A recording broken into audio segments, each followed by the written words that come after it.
well.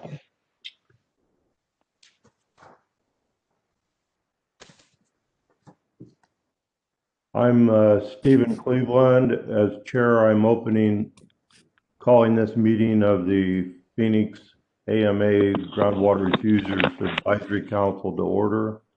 Today is February 4, 2021, and the time is 2:12 p.m. This meeting is held virtually. I am Stephen Cleveland, chairman. Would each of the members present introduce themselves? Start with Frank Fairbanks. I am Frank Fairbanks, and I'm in the meeting and able to participate. Okay, Frank, your audio is not coming across well. Okay, let me try that again. I'm Frank Fairbanks. I'm a member. I'm in the meeting electronically, and I'm able to hear you and speak. Good, thank you. Who wants to speak next? Hi, this is Stephen Bales calling in from Buckeye, Arizona. Thank you, Stephen. Hi, Stephen. This is Dave Roberts. I'm here. Thanks, Dave.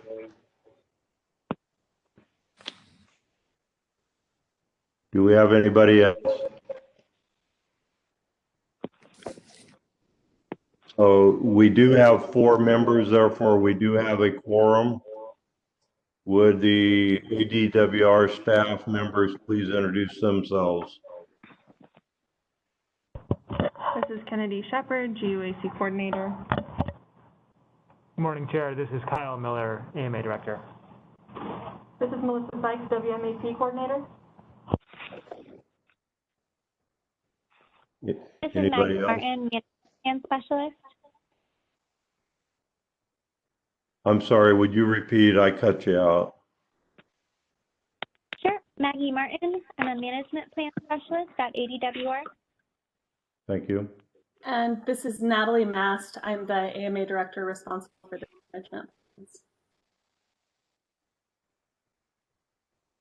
Anyone else? Morning, Mr. Chairman. Craig McGinnis, Colorado River Management Section. I'll be giving the update. Okay. Kennedy, has everyone spoken? I believe so, yes. Okay. If audience members are interested in introducing yourself, would you please type in your name and affiliation into the chat box? I would like to start with agenda item number 2, which is the webinar logistics with Kennedy Shepard. Thank you, Mr. Chair. So before we get started, I just want to go over some webinar logistics. We do ask that members of the public please keep your phone muted during the meeting. If you have any questions or comments, please feel free to put them in the chat box. We will address them at the end of each presentation. And during our call to public, that is your opportunity to unmute yourself and address the public with anything you'd like. And if you are having any technical difficulties, our help desk is available to you, and their contact info is on the screen. This meeting is being recorded, and it should be posted sometime next week. Thank you. That's all I have. Thank you, Kennedy. Let's proceed to agenda item number 3, WMAP updates. Curdy?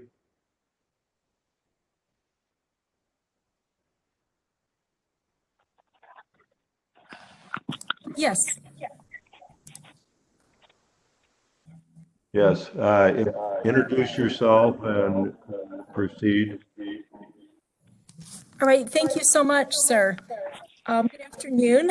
My name is Kirti Matura. I am the program coordinator for the Smartscape training program that is administered through the University of Arizona Maricopa County Cooperative Extension Office. I appreciate the time you're giving me today to provide you with information on the Smartscape program. I'm extremely proud of Smartscape, and I believe I can say the same on behalf of your conservation and resources staffs at ADWR and the conservation staffs of our AMWA municipalities. Smartscape has provided quality water efficiency training programs since 1994. I am, in fact, a graduate of that very first course that was offered. Many of our parks and recreation staff are Smartscape trained, and I understand Smartscape is a requirement for advancement in at least one of our metropolitan AMWA member cities. Smartscape is one of the earliest landscape professional training programs that was initiated by water providers to improve outdoor water use. As you know, the program was developed collaboratively by water providers and water agencies, professional trade associations, and other organizations within the industry. The landscape industry has embraced the training, and Smartscape has become a recognized and valued member in much of the state. We do have a counterpart in Pima County with their cooperative extension there, the very similar Smartscape program. We have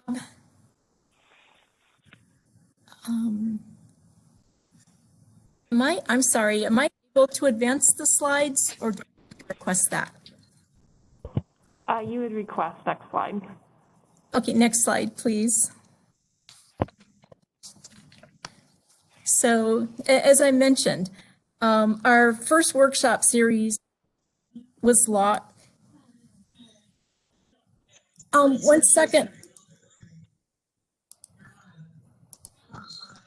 Okay, you guys, you have to stay silent. I'm sorry. Oh, please forgive me. Getting ready for our next class that starts in a few minutes. Pardon me. So our first workshop series launched in 1994, and Smartscape's popularity continues to increase through the years. Workshop attendees learned the basics of appropriate design, installation, and maintenance of landscapes and irrigation system through a basic 20 hours of training that is presented by local experts ranging from university faculty to municipal water specialists and other leaders in the landscape industry. So our program is based off of the principles of Xeriscape, all in all promoting water efficiency in all aspects of our landscapes. Next. So we are recognized as a quality training program, and we're an approved provider of CEU's continuing education units for the Irrigation Association, the International Society of Arboriculture, the American Society of Landscape Architects, and the Association of Professional Landscape Designers. We feel that having these people involved in our courses is a really strong way to get good information out into the working industry. Overall, classes are kept small to allow for as much interaction and hands-on learning as possible to build relationships between the attendees and those experts who are instructing for individual classes. Next slide, please. Attendees are provided with numerous materials, including a notebook that has information pertaining to each individual class and a comprehensive Smartscape study guide that was developed a few years ago, and we've been using it, and we've had very good reception and very good feedback that it's a very, very useful tool. Being able to add additional information that we don't have enough time to cover in class, as well as other resources that the students can really utilize in years to come.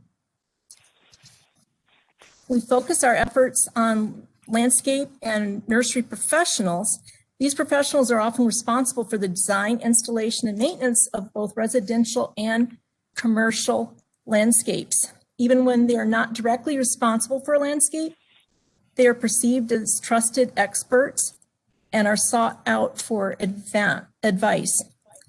They're an excellent resource for providing firsthand knowledge directly to the consumer, and they have the potential to significantly influence landscape material selection and maintenance, as well as water management overall. We also target property managers, members of HOAs, anyone who needs to make wise decisions regarding the best companies to work with on their properties. So you can see these are just some examples of our classroom situations. Next slide. We try to have as many materials for the students to experience. Some hands-on activity, very popular one is getting to actually hold an irrigation system controller and be able to program it. So many people, even those working daily in the landscapes, have never had that experience before. Next slide, please. So we do have, our course consists now of 10 classes, the 8 basic core of instruction, as well as a class for testing, assessment of what they've learned in the course, and a 10th class that we really focus on helping students recognize the available resources and methods of marketing water efficiency that they have available. And currently myself and from Town of Gilbert, Jeff Lee, are kind of spearheading this portion of their training. Over 2,100 participants have completed the training in the Phoenix area to date, and we just feel that we've had a good impact having these graduates out in the community, utilizing and sharing their knowledge. So many in the water industry are among our greatest advocates, helping guide people to our program. Next slide, please. We also draw upon support from outside organizations, kind of incorporating these into the classes and what we refer to often as short topics. We'll have different organizations come in and give an explanation of what they do and what they might offer to students in the future. It might be additional, continued learning opportunities or resources that are within each of the municipalities, a range of offerings, and we have a speaker come in and talk about from AZ 811 to give a lot of very helpful and critical information. Next slide, please.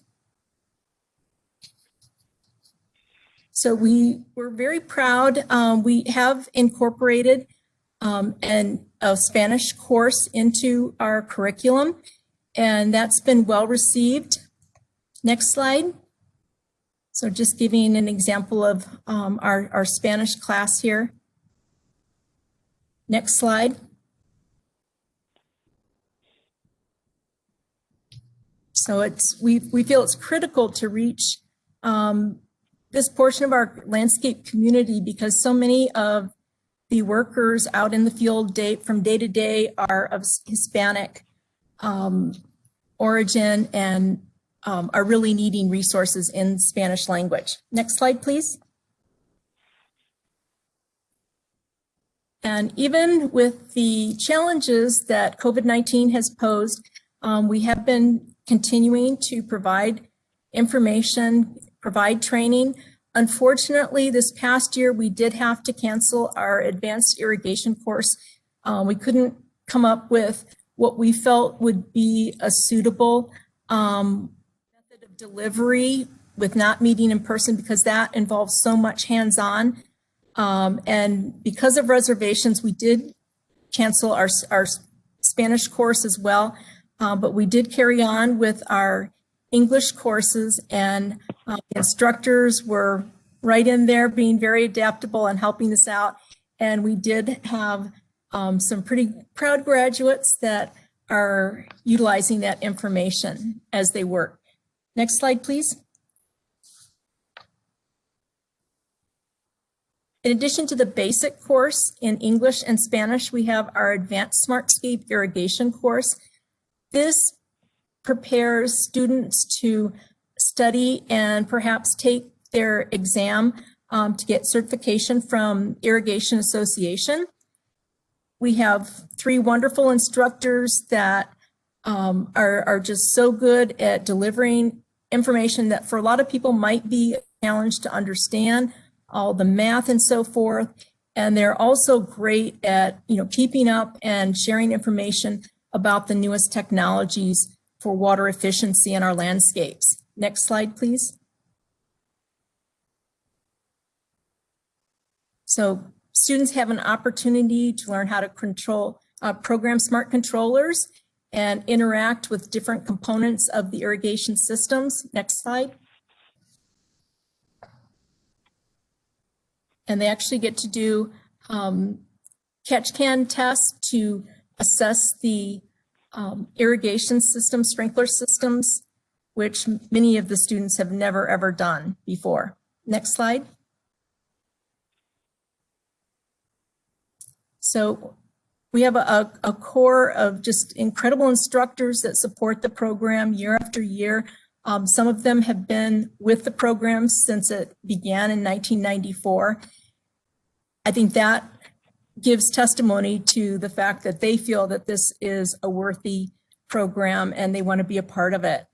So, and in addition, as you can see below, we have speakers from ANA, ACTC, Arizona Nursery Association, Arizona Community Tree Council, the Arizona Landscape Contractors Association, Association of Landscape.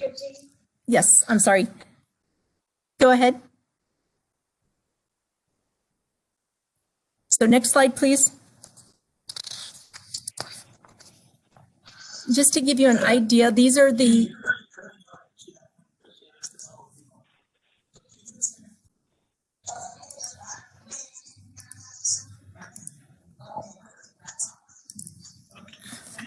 oh boy, I should have just closed it. I am so sorry. The numbers here you can see are recent graduates. These give us our overall year-to-date, both graduates and those have registered for some reason. Some people register and they're not able to complete the course, might be work conflicts or health or family situations. But overall, between the combined English and Spanish basic course and the advanced irrigation, we've had, as I'd mentioned, over 2,100 graduates of the programs.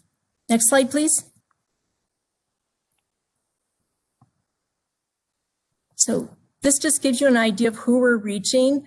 We really do have quite a few people who are working for landscape companies or even own their own businesses or thinking of starting businesses join the courses.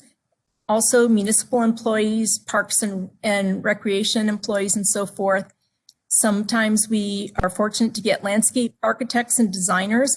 I think with their training, with university and so forth, there's a disconnect between real life and what goes on when they're designing. And I think that many of them feel that it's very beneficial to take our course, giving them a better understanding of their overall role in water efficiency. Next slide, please. And this is just an indication of also who we're reaching with our advanced irrigation course. Next slide. So we're very happy. We have a new website, smartscape.org, that houses, it's a base for both the Pima County and Maricopa County programs to give information to the community and also have our method of registering students for our programs. Next slide. So And we have really been building a great, good camaraderie and collaboration with our Pima County Smartscape program. I think in another respect, that's perhaps a good thing that's come out of COVID is we've gotten in the habit of having frequent meetings, just working, brainstorming ways to make our program stronger in both of the counties so that we can really be impacting the water use in our landscapes of our communities. So I want to thank you for making the program possible these last few years. Without your input, that wouldn't have been possible. So funding by both ADWR and AMWA has allowed us to expand the availability and accessibility of Smartscape and to ensure continued consistency and relevancy, to increase program promotion, and to develop and implement additional programming, which we certainly hope to do. Our most significant accomplishments recently have been the study guide and that I mentioned before, and the addition of our Spanish course. We're requesting this body recommend approval of a 2-year agreement with the University of Arizona Cooperative Extension, Maricopa County, in the amount of $40,540 per year for continued implementation of Smartscape and advanced Smartscape programs. This is a significant increase in comparison to past requests due to indirect costs now that are required by the university, although the funds for actually running our program will remain the same. Does anybody have any questions? Yes, Curdy, before we proceed on that, did you say that the 2 years you need $80,100? Yes, that's correct. 80,100 or 200?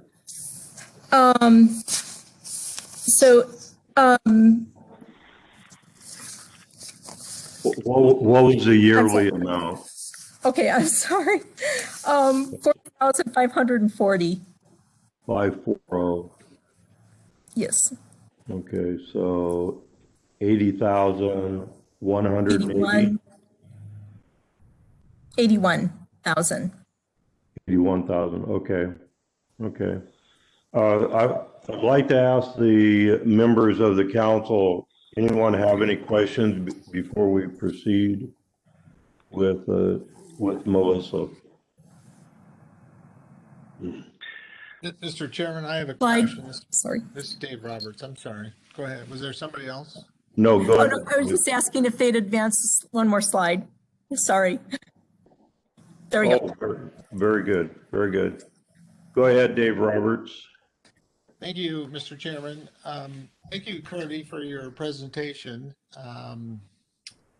Appreciate the efforts that you all are going through to help our citizens better understand and also be more knowledgeable about their use of water, especially in the outdoors, which is a significant use of water for us in the state. I have a question about whether or not, as part of your training, do you all bring in some experts who are knowledgeable about exactly what the desert plants need in terms of water? For example, the Desert Botanical Garden, obviously here in the Phoenix area, has a number of folks that are very knowledgeable about what the water needs are for various desert plants. And if you haven't used them as a resource, potentially they could be used as a resource to help educate folks about just how much water a plant needs. Some of our desert plants don't need a whole lot, and that might help in the design of the system and to save even more water. So it's just something I would ask you about and see what you have to say about that. I certainly agree. Thank you, sir. I actually was a horticulturist on staff at the Desert Botanical Garden for over 17 years. And I currently am the person who teaches our plants material class. I feel very strongly that it would be well received, and I think very important that we develop and offer one more advanced course focusing on plant materials. I feel that the more people are aware of the different plants that are available from our nursery industry and how to utilize them best for having water efficiency within the landscape is very important. I think for too long, people have just gone to the old standards that maybe weren't the best as good water efficient plants. So that is something I would definitely like to develop. And I feel that it would be an important aspect of our program. Dave, given her response, would you be willing to, if she needs more money than the 81,180 for her 2-year program, if she needs additional money, would you be willing to have that in the consideration? Mr. Chairman, I would. I don't know how much sort of the additional programming would cost and sort of what the budget would be for that, but I think that's something that certainly should be considered. I don't know if Curdy's ready to suggest what that might be, but maybe not for this year, but maybe coming up. I just don't know. Curdy, a response? We could definitely get information to you, an outline of the potential cost of putting that together and offering it. Okay. And I think what Dave is saying is if you cannot accomplish that in the first year, you could maybe resubmit an additional amount that we would consider for the second year. All right. So look at it both ways. Okay. Okay, Stephen Bales, do you have any questions? No, Mr. Chairman, I'm fine, thank you. Thank you. And Frank, do you have any questions? Mr. Chairman, it was an excellent briefing and an excellent program, so no questions. Okay, anything else, Curdy? I thank you, Mr. Chairman, and all of your committee. I thank you so much for your time, and I hope you will be able to continue support of the program. Well, thank you. I really appreciated the layout of your presentation and the clarity that you were able to put in such a compact presentation. Thank you. Okay. If we may, let's move on to Melissa, who's going to discuss the WMAP update.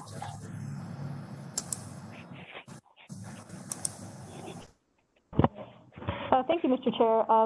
Just before we move on to the WMAP activity, can we take a vote on whether it is approved for the SmartScape program is approved for renewal? Mr. Chairman, do you need a motion? Yes, please. This is Frank Fairbanks. I would move approval.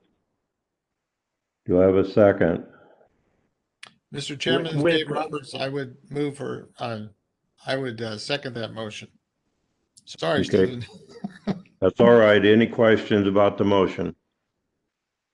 Hearing none, all in favor of the motion to approve $81,180 for a 2-year program for the SmartScape professional landscape training.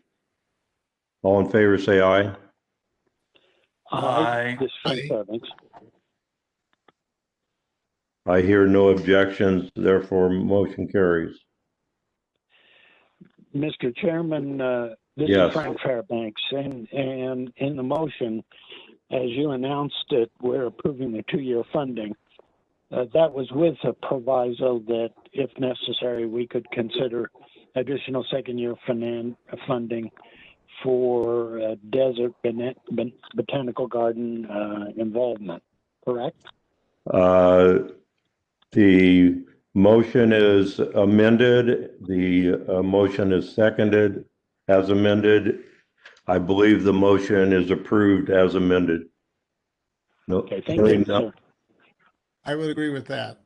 Okay, all in favor, say aye. Aye. Aye. This is Frank Fairbanks. Okay. Thank you very much. Let's Mr. move Chair. on to the WMAP activities. Melissa? Thank you. I just want to clarify, so we're renewing for the first year for $40,540, and then when that contract expires, we'll come in for a second year and reevaluate how much money they need for that second plant course. That's a good question, and my observation would be if they were able to do it even sooner, I'd be willing to consider them coming in sooner to get more than just that 1 year portion for the botanical garden. So it depends on how soon they can get it to you, Melissa. Okay. Does that make sense, gentlemen? Council? Yes, it does for me there, Mr. Chairman. Frank Okay. Fairbanks, yes. Yes, sir. All right, so Melissa, yes. The issue is how quickly can they get it to us? We at least at a minimum want to consider the second year if they cannot submit soon enough to get a first year.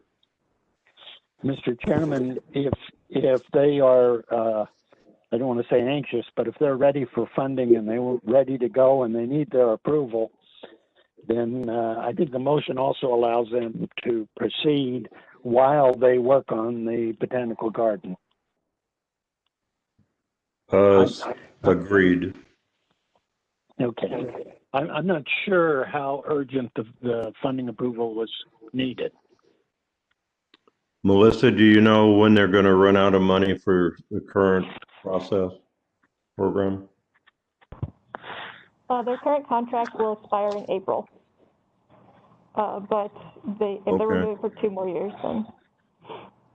So as Mr. Fairbanks suggested, there is urgency involved in this, and it's a matter of how quickly they can bring forward the botanical garden information to consider it also as additional money. Well, Mr. Chairman, again, Frank Fairbanks, I Yes. want to make sure it's clear that we want them to continue, and I would hope that there would not be a hiatus in the program while the details of botanical garden participation was worked out. So we clearly have approved funding for the first year if a lot of work needs to be done to resolve the botanical garden issue. Well stated. So to staff, immediately, our motion is to immediately give them the $40,540 for the first year, and as soon as possible, bring forward the botanical garden information so we can consider additional money in the first year as well as definitely in the second year that we did approve.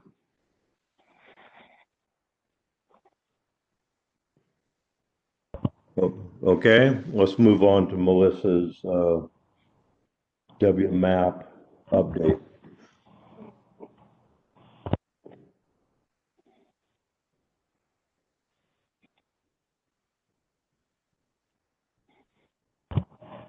Thank you, Mr. Chair and members of the council, and good afternoon. So I'll be going over the WMAP withdrawal fee fund and projects, and also address the status of the DCP, or the $2 million groundwater conservation grant project. So within this chart, we have just the breakdown of what the withdrawal fees are going to be for the upcoming year, and they have all remained the same, with all the fees broken down into the same categories as last year. So the total will be $325 for the upcoming reporting year.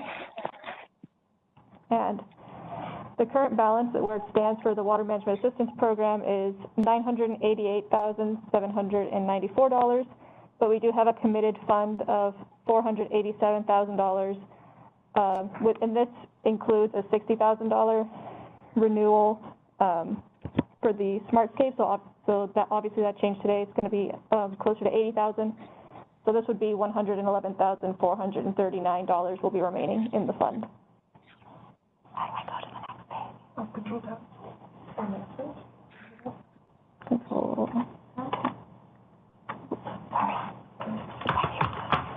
We're just moving to the next page here. Thank you so much.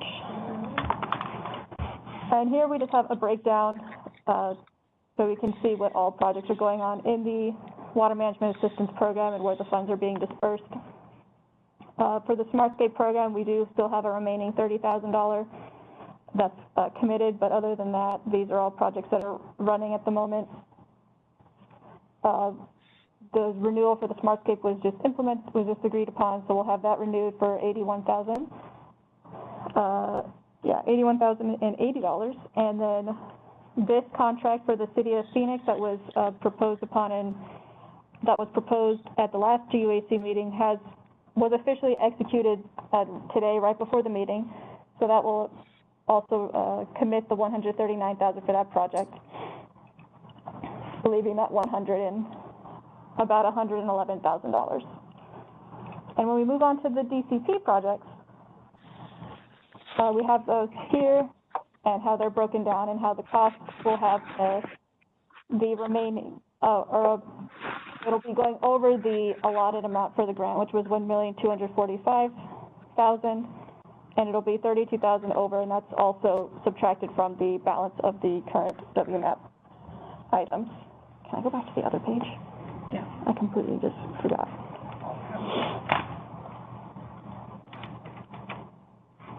Oh, I didn't even add it. And that's all I have for you all today. Is there any questions regarding any of the WMAP programs or any of the DCP or contracts? Any council members have questions of Melissa at this time?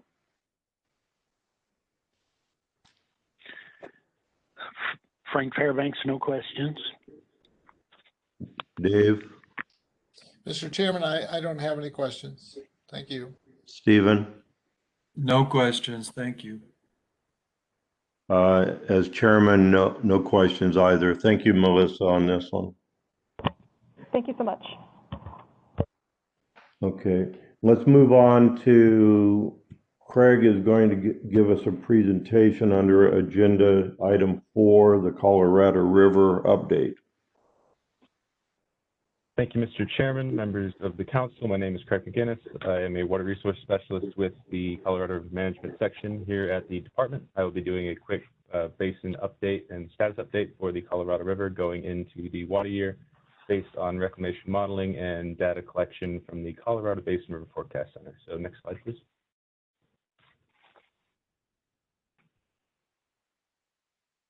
So here we can see a basin view of the Colorado River system as of this past Monday, February 1st. We can first note that the reservoirs in the upper basin, being Fontenelle and Blue Mesa, are drawing down partially as a function of operations, partially in anticipation of runoff going into the year. We can see Lake Powell here sitting at 3576.29 feet with 9.625 million acre feet in storage, sitting at 40%. Similarly, Lake Mead is also sitting at 40% capacity with 10.524 million acre feet in storage at elevation 1086.11.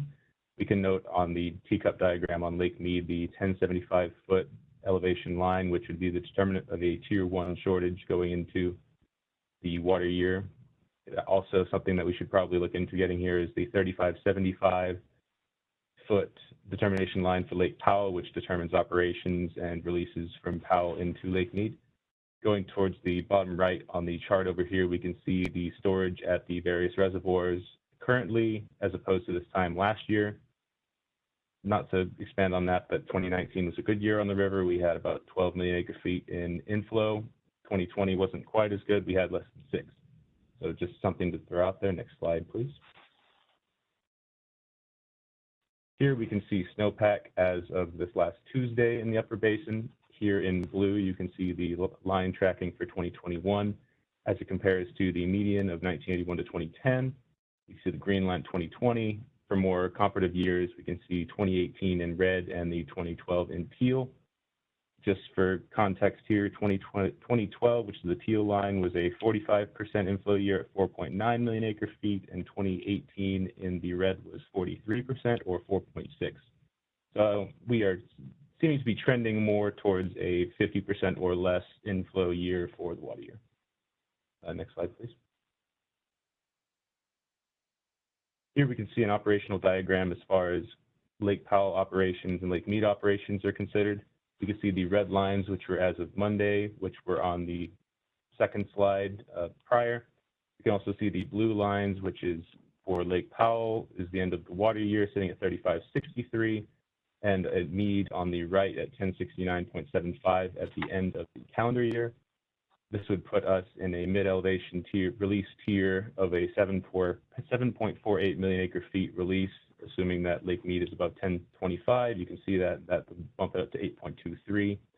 Other thing, we are looking at the prospect of an April adjustment here for this water year, but at this time we are projected to not hit that threshold, and we will thus be staying at an 8.23 million acre feet release for water year 2021. So next slide, please. Here we can see the Lake Powell end of month elevations based on both the January 2021 24-month study from Reclamation, as well as the one preceding it at December 2020 24-month study. We can see the green line here is the January most probable inflow with the assumption of an 8.23 million acre foot release in water year 2021, and factoring in that 7.4 million acre feet release in 22. Those same assumptions are also put into the red line, which is the same one that's the minimum probable inflow, as well as we can see the beigeish yellow line, which is that same most probable inflow from the December 24-month study. At this point, we have the end of calendar year elevations for 2021. The projected is 3558.56. The range is 3537.16 to 3578.41. The December most probable we can see here is 3564, so we can see that tracking from month to month, which would explain the difference in the two lines going through calendar year 2022. We can see the same thing at the end of calendar 2022, having the prediction at 3578.18 with that min-max range 3518.83 to 3623.94. You can see how that tracks in comparison to the December most end of water year. This here, unless we see a very good turnaround on this and having the April adjustment to 9.0 million acre feet release in this water year, we would still see the 8.23 in water year 2022, but at this point, everything else is from the most probable within the runs down to the minimum probable have a 7.48 million acre foot release in water year 2022. So next slide, please. Seeing how that trends here into Lake Mead, we can see that the end of the water year here has the projection at elevation 1069.75 feet, the range going from 1067 some change up to 1088.58. Judging on this, the 1061, for a reminder, would put us into the Tier 1 shortage threshold, which for Arizona would consider a 512,000 acre foot reduction for water year 2022. You see the trend lines here as they go into the end of that next calendar year. For the end of calendar year projections of 1057.10 with the min-max range of 1054 to 10, I believe that says 1080 flat feet. You can note here the elevation 1045 line on the chart. That is not just by accident. That is when California starts to kick in some of their DCP contributions under the Lower Basin Drought Contingency Plan. So that is something to keep an eye on. At this point, we are looking to see Tier 1 shortage on the horizon unless we start seeing really favorable inflows in the near future. So next slide, please.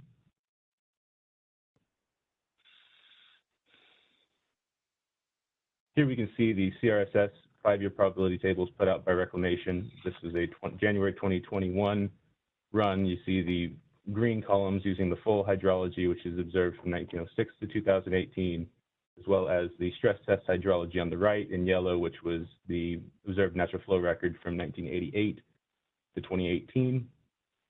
We see a lot of this in the upper elevation balancing tier being an annual release of greater than 8.23 million acre feet going into 2025, but we also see this percent chance of it being within the mid-tier elevation release from 2022 into 2025. You can see under the mid-elevation release tier the chances of a release pattern of 7.48 million acre feet going out into 2025, various chances, and obviously a little more skewed into the lower sections under the stress test hydrology.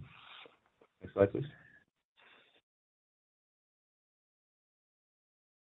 Seeing how that translates into Lake Mead, we're obviously running in the ICS surplus condition from 1075 to 1090 for water year 2021, but we can see here how those runs are showing us outputs into 2025.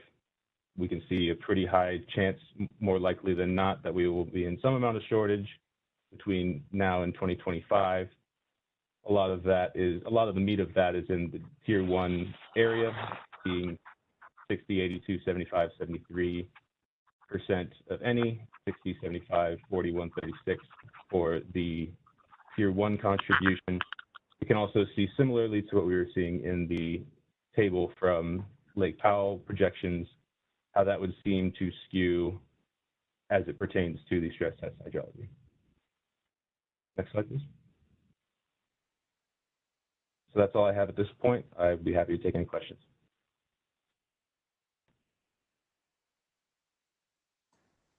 Questions from the council members, Frank? We have seen some extraordinary weather situations over the last 2 or 3 weeks. Is there any sign that that has improved the situation in the very recent time period, which may or may not yet be reflected in the data? We've seen a little bit of bumps, but it doesn't seem to be materially shifting the needle, so to speak. We heard this talk of an atmospheric river coming in through California into a lot of the basin area. I think a lot of it ended up in the Sierras. I think one of our CAP counterparts very nicely called it an atmospheric creek. So we do see some signs of that, but not enough to really move the needle toward what you're thinking. So thank you. Thank you. Dave? Mr. Chairman, no comments from me. Thanks, Craig. Stephen Bales? Yeah, Craig, good presentation. To get into the tier 1 drought situation, what was the earliest projected date that could happen? So we're not seeing that for this water year, currently water year 2021. So we have the more likely than not, I believe is the term I use, going into 2022. We could go back up to the slide just before this, please. We could probably get into that. So you can see here, based on that 2020 water year 2022, there's a 60% chance based on these modelings that we would be in such a position in 2022 under the regular hydrology, and it looks to be the same figure in stress tests as well. But you can also see how that goes. Those chances into the years 2023 into 2024. Okay, great, thank you. Hey, I want to commend you on your presentation. Great charts, a lot of good information. It's obvious to me you know it really well. I don't know it so well. It went pretty fast. Like, I wouldn't mind hearing and seeing this all over again at a slower rate. I know we can't do that today, but good information, thank you. Thank you, sir. If you can get my contact information on the end of that, I'd be happy to dive into that further. Thank you.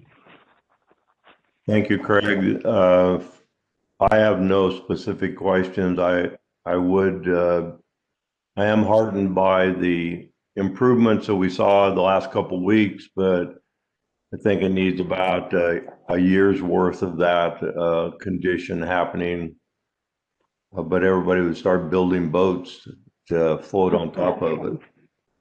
So thank you, and we'll talk to you next time. Thanks, sir. If I may, let's move on to agenda item 5, which is DWR's current activity updates by Kyle. Thank you, Mr. Chair, members of the council. I'd like to start by sharing with you our 2019 water use estimates, but before we get to that, I just want to provide an overview of what data we use to calculate those estimates. So our statewide use estimates are a combination of reported data and data from other sources.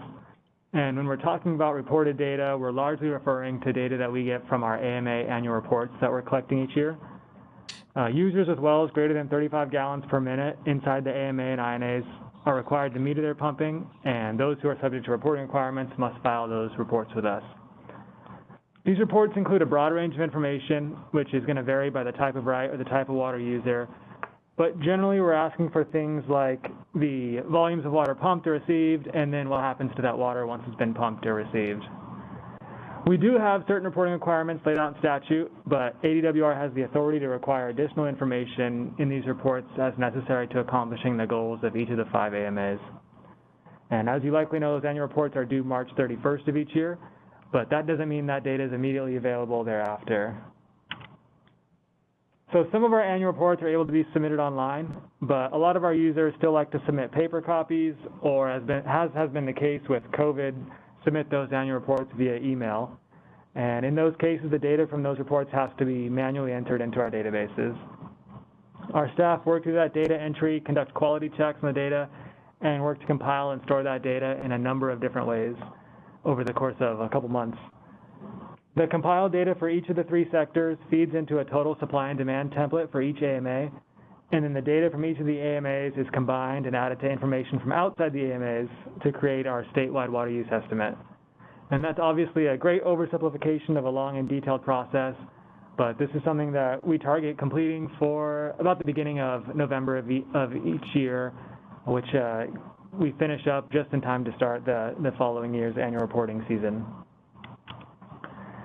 So we know our reported data is incomplete, and that means we're often piecing together reported data and data from other sources in order to do a given analysis or to calculate these statewide estimates. On this slide, we've listed some typical examples of other data sources. We create estimates of tribal demands and demands from exempt wells so that we can better understand water usage inside the AMAs. We get information from the Bureau of Reclamation to better understand total Colorado River uses, and information from the USGS regarding water use estimates outside the AMAs. We also rely on census and Bureau of Economic Analysis data to go into our director's chart, what we call our director's chart. It's one of our most popular charts showing water use trends in the state in relation to population growth and economic growth. So with all that being said, let's take a look at the numbers. This chart here is showing demand by sector for 2019 compared to 2018 for the state. And these numbers don't really change that much year to year, but I want to note here that the total demand is just below 6.9 million acre feet for the 2019 year, and that's compared to slightly over 7 million acre feet in the 2018 calendar year. Moving on, and similar to the previous chart, this is showing 2018 and 2019, this time for supply by water type. And again, these numbers are pretty stable year to year. In-state surface water occasionally has some more variability if we ever have a nice wet winter again. One thing I'm happy to highlight here is the increase in effluent use year over year. And it may just be 1% on these charts, but the actual number is an increase in about 20,000 acre feet of effluent in the AMAs year over year. So that's a big step, and that builds on another large increase we saw in the 2018 reporting year. So we're making good progress in utilizing our effluent. Focusing on your AMA, here we have the Phoenix 2019 supply and demand numbers, and these total out to 2,248,120 acre feet for the 2019 calendar year. And that's a decrease of 547 acre feet from 2018, so nearly the same. About half of the Phoenix AMA's demands are coming from the municipal sector, with an additional 40% from ag. The industrial sector has been growing steadily over the last several years, and that's in response to the economy of the Phoenix AMA growing and diversifying. Looking over at the supply, Phoenix is split pretty evenly between groundwater, surface water, and CAP, with effluent making up the remainder. And I'd like to point out that of all the AMAs, only Prescott has a higher percentage of effluent use, but in terms of total volume, Phoenix is obviously far and away utilizing the most effluent. Also point out that we understand we have a responsibility to get this data out into the public's hands so they can interact with it, learn about water use in the state and in the AMAs. And one way for us to accomplish that is through our AMA data page, which I've provided a link to in the upper right-hand part of the slide. All of this data, previous year's data, and more detailed information on the individual sectors is all available on that page and can be downloaded and interacted with how you like. I do have a couple more topics that I'll be touching on, but I would pause here for any questions if you have any.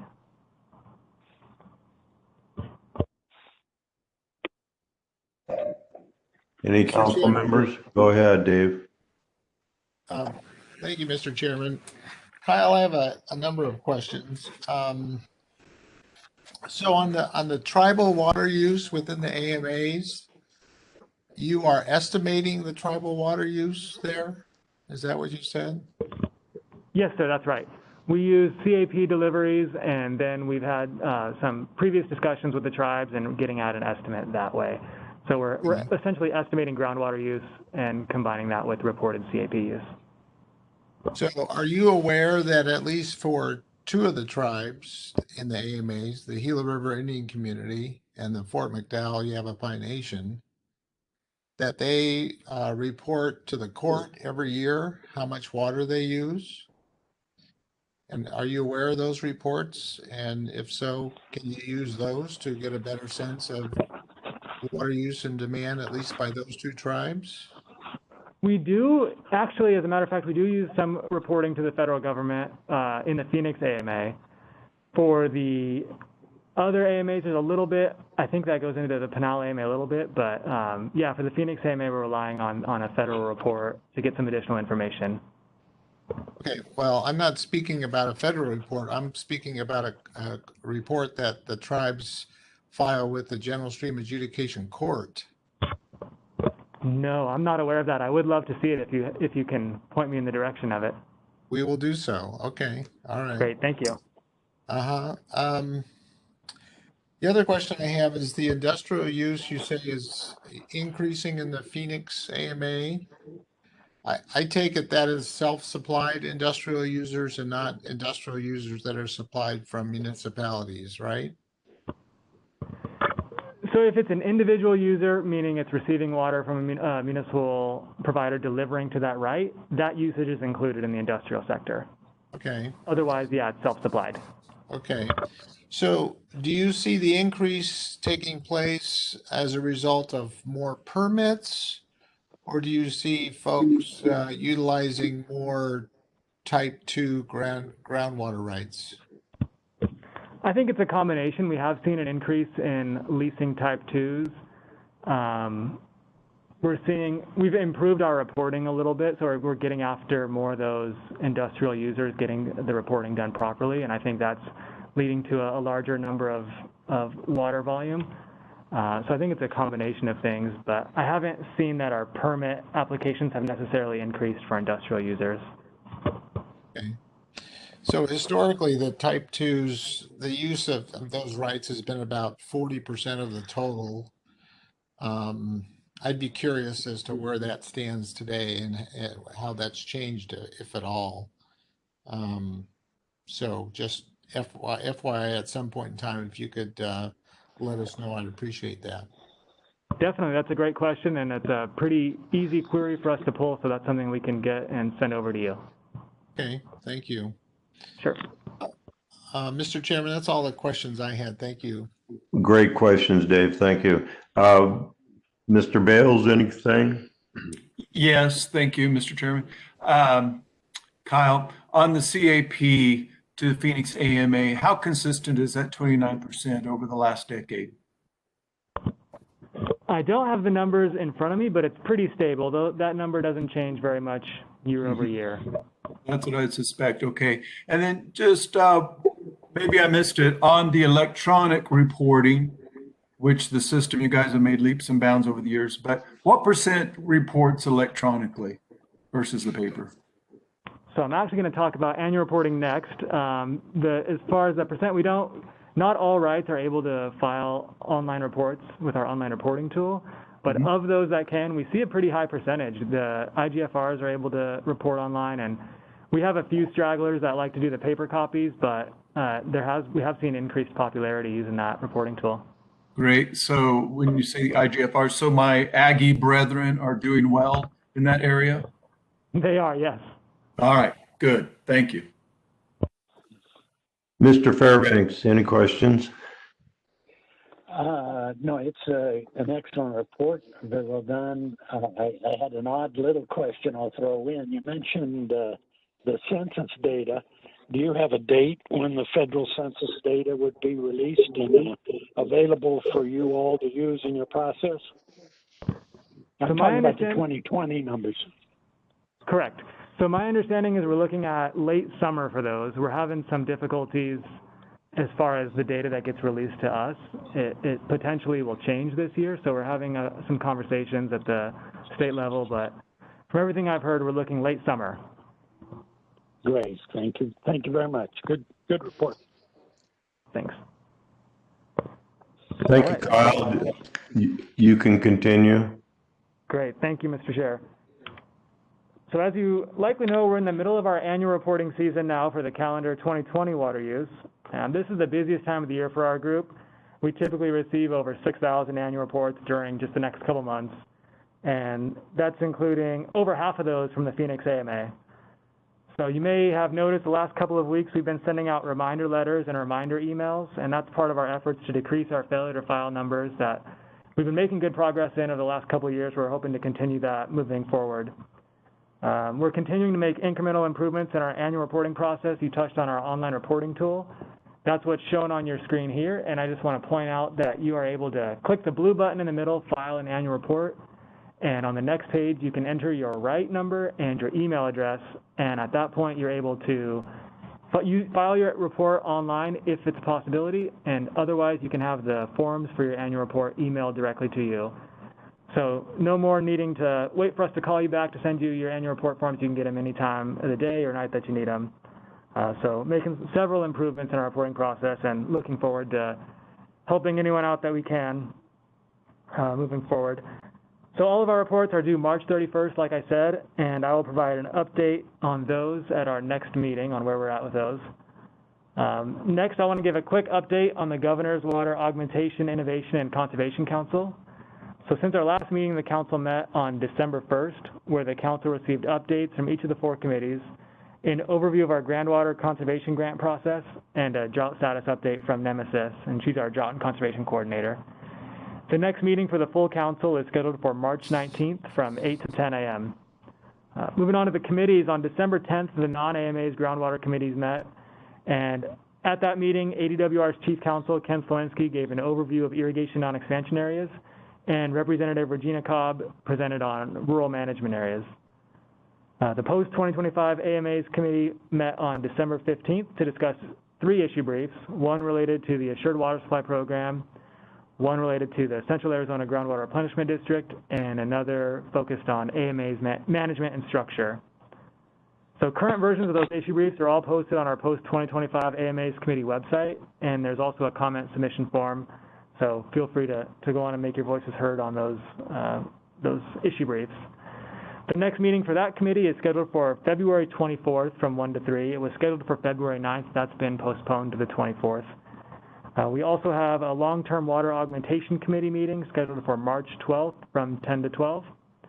And I want to remind members of the audience that all of these committee meetings are open to the public and there's no formal membership. So please do participate if you're interested in getting involved in those discussions.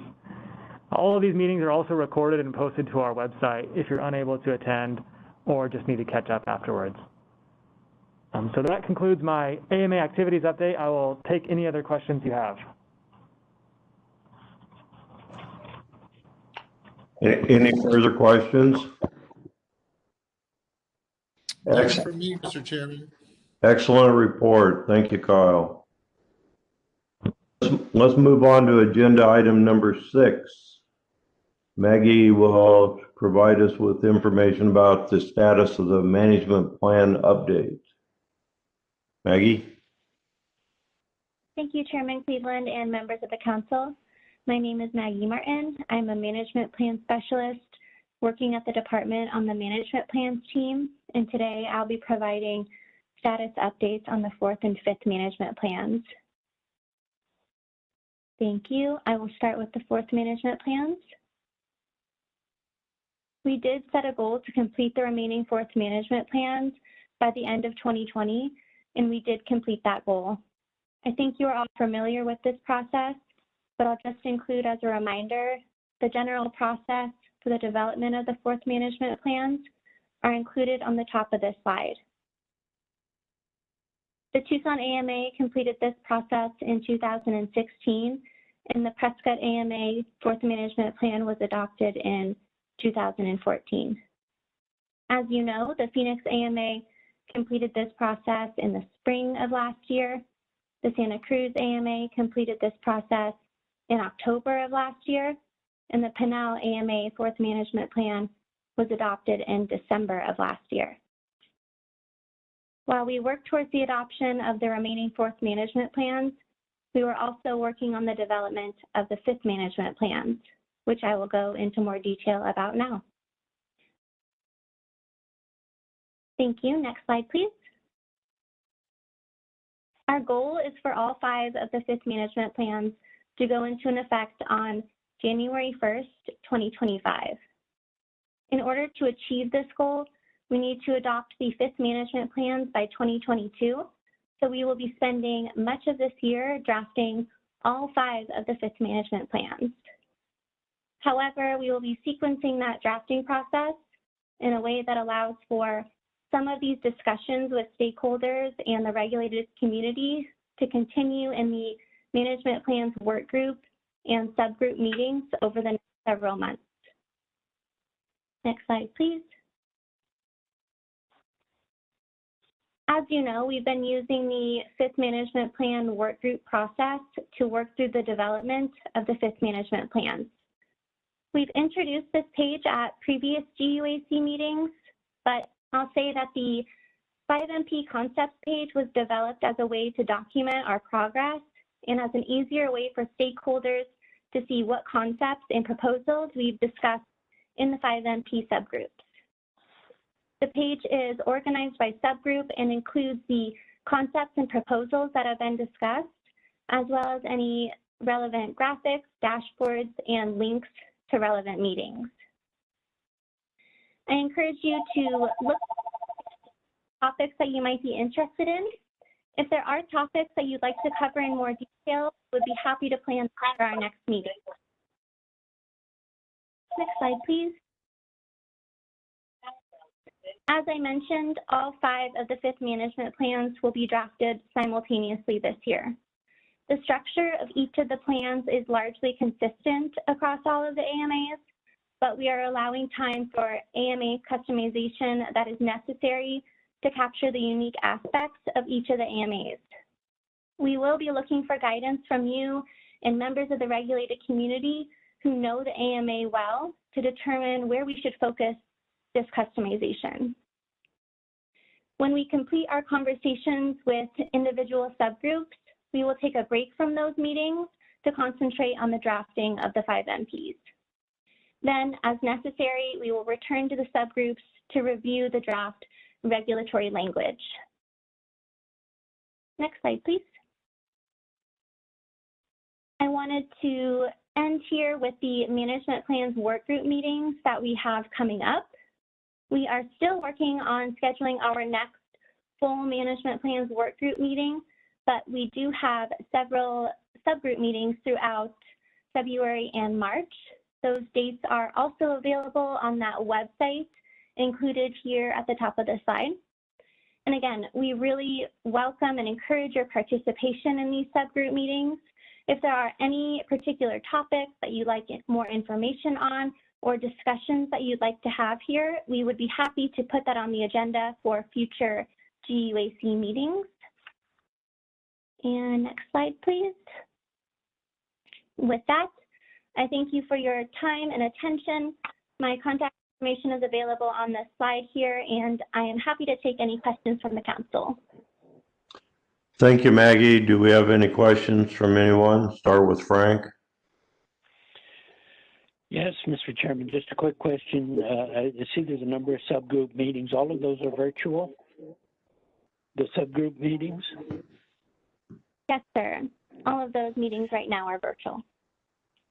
And if we wanted to participate or listen in, how would we go about getting the information that would be necessary to participate in those meetings, either just simply listening or as a full participant?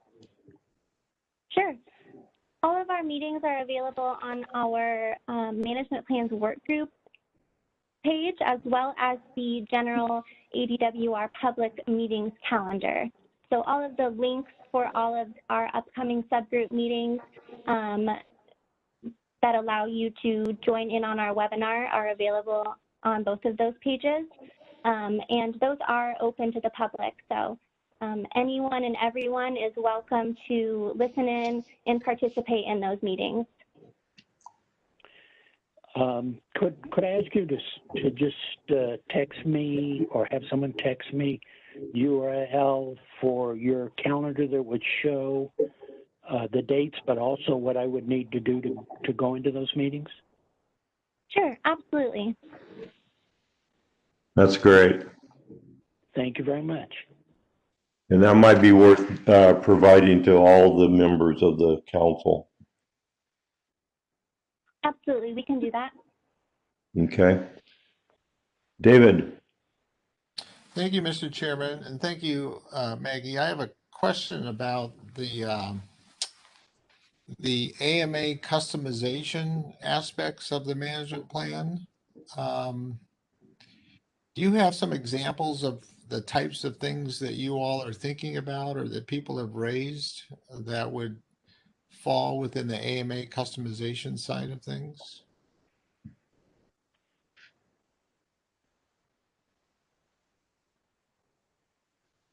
Sure. Maggie, I don't have. Maybe Natalie can help out. Yep. Hi, Dave. This is Natalie Mast. Thanks, Maggie.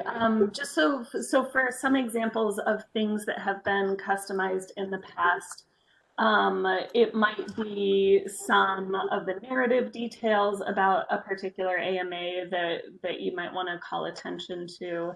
It might be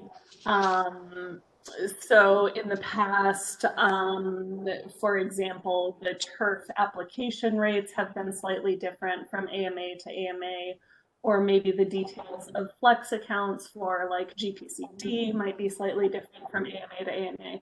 So those are kind of the types of things that we're talking about. Previously, the structures of the conservation programs have really matched across the AMAs, but there might be small details that can vary from AMA to AMA.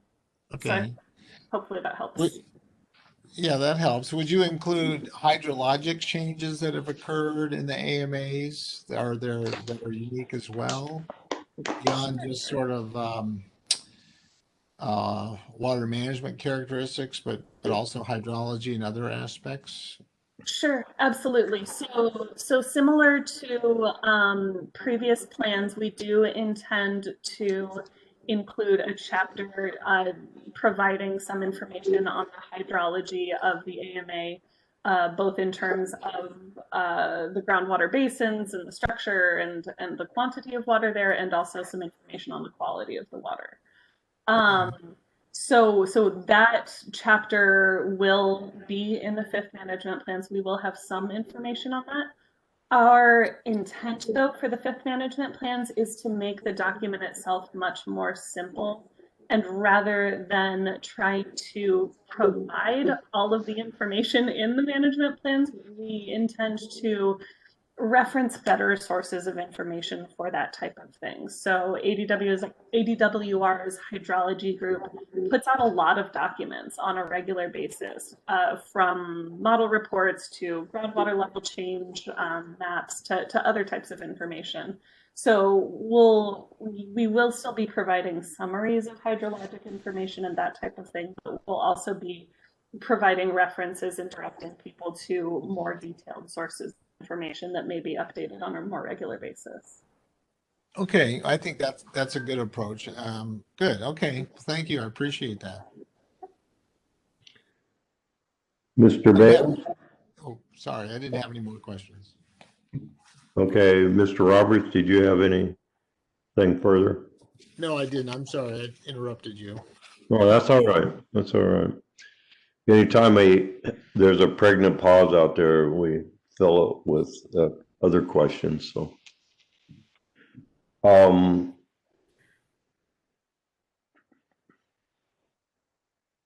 Maggie, is that the end of your report? Yes, Chairman. Mr. Chair, this is Bales. I had a question. Go. Yes, sir. Sure. Okay. And it might come under that where Dave was at on customization. I was speaking with your friend and former director, Ron Rayner, the other day, who, by the way, I don't know if everybody knows, he has just coming out of COVID. And yeah, he had a bad case, but he is home. His wife had it too. She was getting better faster. And he said he is hooked to an oxygen line at home, but doing much better. So Yes, that's good to hear. Yeah. Anyway, Phoenix AMA is under a lot of development pressure, not unlike the other AMAs, but probably in scope and size and speed might be at the top. But as IGFRs are being converted out into this housing uses, I'm wondering if the department is going to recognize all these conversions and credit them to ag water use, the total use for the AMA, so that agriculture isn't caught short on their water. Kyle? This is Natalie Mast. Maybe Okay. take that. Sure. And perhaps Mr. Bales, you and I can have an offline conversation to make sure that I'm fully understanding your kind of thought there, and whether there might be something we could develop there.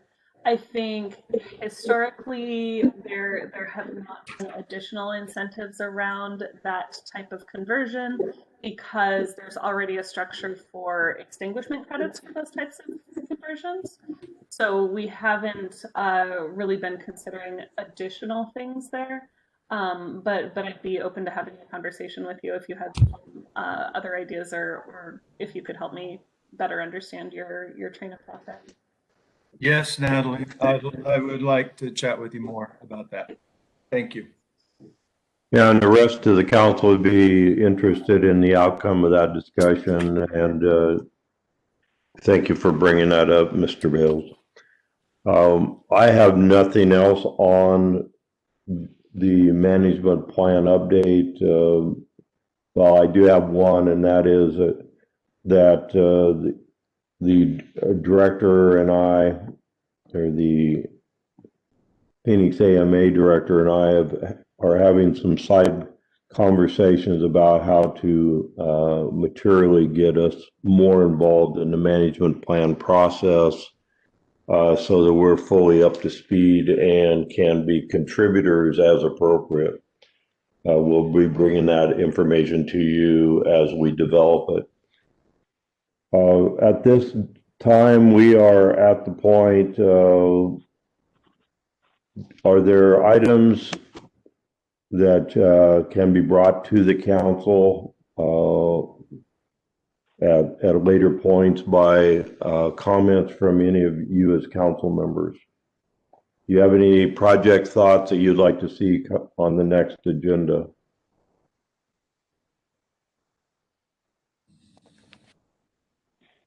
While you're contemplating that, why don't we proceed to a call to the public? We've been blessed with, at one point, we had nearly 30 people participating with us today, including you as individuals. Some of them are having to leave. So anybody in the public that wishes to provide comments at this time? Don't rush to the table. Hearing none, let's proceed to council members. Any of you have comments and items that you'd like to see brought up at the next agenda? Mr. Chair, this is Dave Roberts.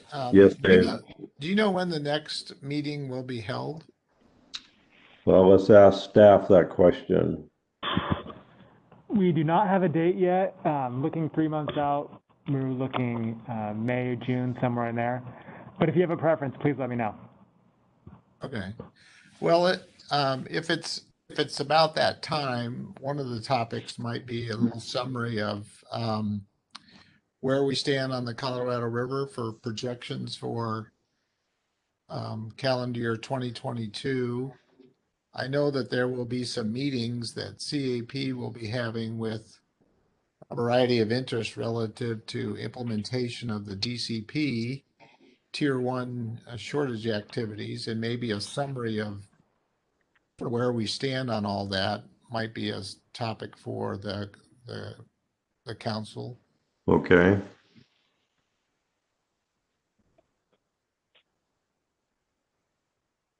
And it might be appropriate at that time, Kyle, that we bring forward an update on where we are with the various projects, water management projects, since we'll have most of them fully before us and hopefully in contract and activity level, just an update on where we are with cash flow, et cetera. Yes, sir, we will add that to the agenda. Okay. Mr. Anyone Chairman? else? Yes, please. This is Frank Fairbanks. If there is any significant progress or direction on the fifth management plan, a brief update on that also would be good on the agenda. I assume people probably plan for that in any case. And if not much is happening, it's not necessary. Yeah, well, we'll direct that to Maggie and her people to bring us some great ideas and information. Anyone else? Again, back to the public. Is there anyone that wishes to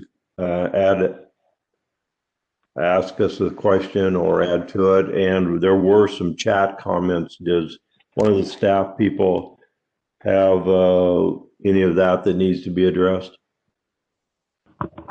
In the chat, we just had some introductions from people of the public, but Natalie did post a link to ADWR's public meeting calendar, which we spoke about earlier on how to get info on those subgroup meetings. So that link is provided there as well, but we will send it out to the rest of the members later on. Appreciate it if you'd send that out. Anything else that is pending at this time? Mr. Chair, I have another thought for maybe Yes, Dave. If the meeting is held in June, perhaps there could be a little bit of a summary of any legislative changes that might affect AMAs, or specifically the Phoenix AMA that came about this legislative session. I don't know that there will be any, but if there are any, maybe we can have a little summary of what those changes are. Good. Yeah, Mr. Chairman, or Mr. Chairman, I think that's a great idea. That'll be on the agenda also. Okay. So we'll have a calendar, an agenda similar to this meeting in terms of volume of activities. So it looks like another virtual of approximately 2 hours. We're now an hour and 35 minutes into this one, so please plan accordingly. Are there any other comments to be received? Hearing none, unless there is an objection, I will adjourn this meeting at this moment, which is 3:36 p.m. Thank you. Thank you. Thank you, everyone. Okay.